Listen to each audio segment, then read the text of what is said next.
రైతు సోదరులకు నమస్కారం. మార్కెట్లో సోషల్ మీడియాలో ఎన్నో రకరకాల విత్తనాల కంపెనీలు మాకింత వచ్చింది అంటూ ఫేక్ పోస్టులు పెడుతున్నారు.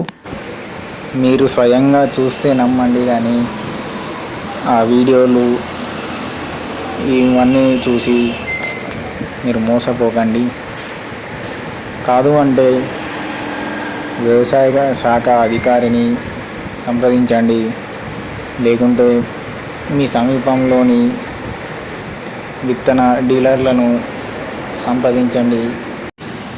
జై రైతన్న, జై రైతన్న.